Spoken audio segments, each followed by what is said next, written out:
सर्वप्रथम मैं मीडिया के सारे लोगों का धन्यवाद करता हूं। आपके थ्रू मैं अपनी बात हमेशा प्रिजन डिपार्टमेंट के अधिकारियों और कर्मचारियों तक पहुंचाता रहा और अंदर जेल के क्या हो रहा है, जेल की सच्चाई क्या है और किस तरह से गैंगस्टर्स अपना गलत महिमा मंडन कर रहे थे, उसको समाप्त किया गया। तो ये सारी चीजें आपके माध्यम से ही मैंने पहुंचाई है। आज जरूरी ये था क्योंकि इस सीरीज ऑफ प्रेस कॉन्फ्रेंस का ये लास्ट लेग चल रहा है, तो मैंने इस सीरीज का इसलिए कहा क्योंकि I might be retiring from the government service, maybe I am not retiring from the public service और सोशल सर्विस। तो मैं इसमें रिकॉल करूंगा कि जब मैंने ज्वाइन किया था तो एक प्रेस कॉन्फ्रेंस किया था जिसमें हमने ये बात करी थी कि जो हमारे यहाँ गैंगस्टर्स रह रहे हैं, जिनके अराउंड क्रिमिनल एक्टिविटीज चल रही है जेल में, उसकी स्ट्रेटेजी बना के और उसको कंट्रोल करेंगे। थोड़ी सख्ती की गई और थोड़ा सा कोऑपरेशन मिला प्रेजेंट डिपार्टमेंट के अधिकारियों कर्मचारियों का और आपका भी, जिनके माध्यम से मैंने उन तक बात पहुंचाई थी। और हमने काफी गैंगस्टर्स का तबादला किया और तबादला करके और इस तरह से सेंसिटाइज करके उनकी लिस्ट बना के और किस तरह से गैंगस्टर राइवलरी है उसके हिसाब से सारी कार्रवाई करते हुए हमने उस जो आपराधिक गतिविधियां उनके अराउंड थी उसको पूरा काबू कर लिया। किसी भी जेल से अपना कोई मोबाइल, कोई फिरौती, किसी तरह की कोई घटना हमारे टीम में नहीं रही और उसको काबू में हमने शुरू के 4 दिन में किया था, 1 हफ्ते में किया था, जिसके लिए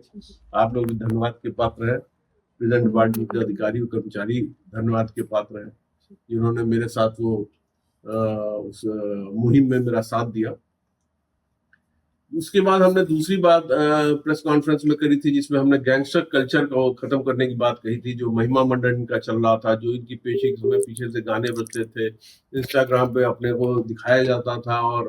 तमाम तरह की चीजें थी जिसको हमने प्रिजन रूल को इम्प्लीमेंट किया और जेल के अंदर की क्या व्यवस्था है इसको दिखाने के लिए मैंने ये बात कही थी। और हम लोग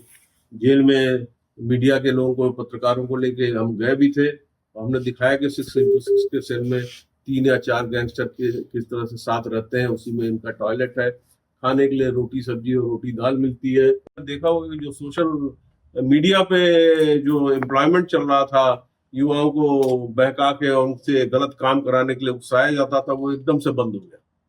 इसमें मैं बहुत ज्यादा क्रेडिट जो है प्रेजेंट डिपार्टमेंट के अधिकारियों कर्मचारियों को देता हूँ, आपको देता हूँ, जिन्होंने हमारी बात को बाहर पहुंचाया। जब हमने जेल का आपके साथ निरीक्षण किया था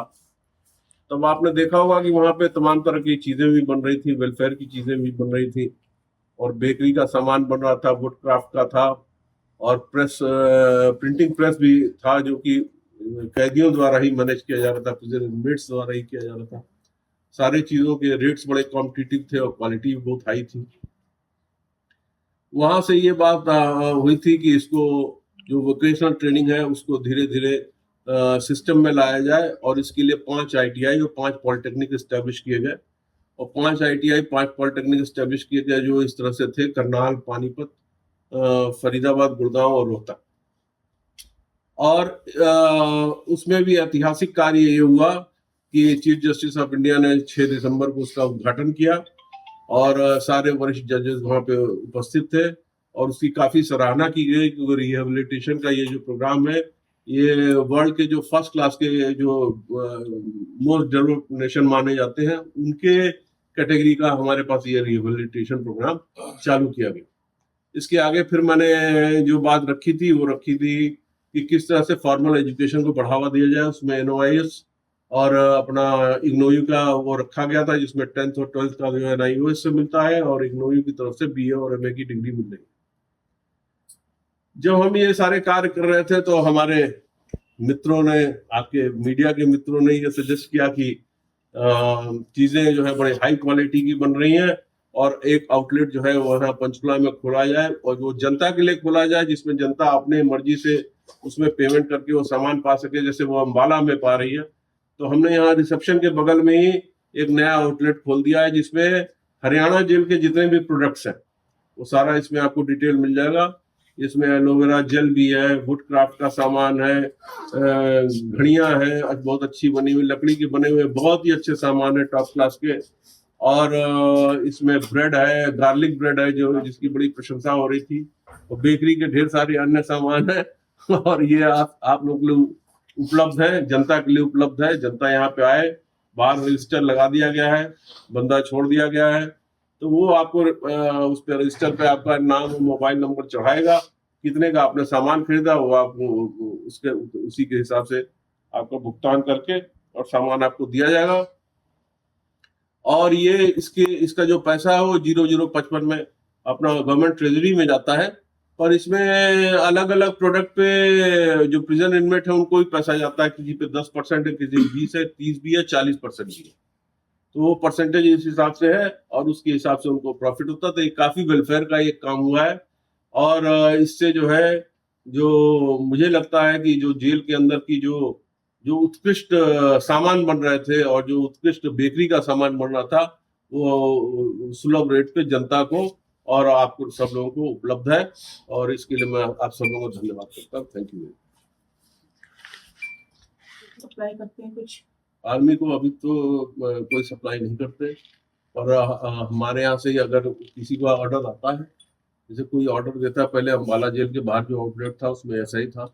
अगर कोई आउटलेट पे अपना देता है हमें ऑर्डर तो हम वो ऑर्डर सप्लाई। देखिए, सबसे बड़ी बात ये है कि जो सूरजकुंड का मेला है, अंतर्राष्ट्रीय मेला है,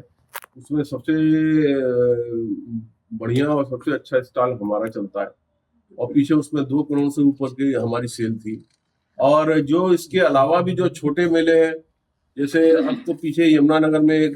कोई छोटा मेला था, तो उसके लिए हमारे एडीसी साहब ने हम लोगों से रिक्वेस्ट की थी, हमें अलग से जगह भी अलॉट की थी और हमारा बड़ा अच्छा सामान भी बिका। उसके अलावा जो है ये ब्रह्मकुंड पे सरोवर पे इस तरह के मेले होते हैं, उसमें भी हमें अलग से स्टॉल मिलता है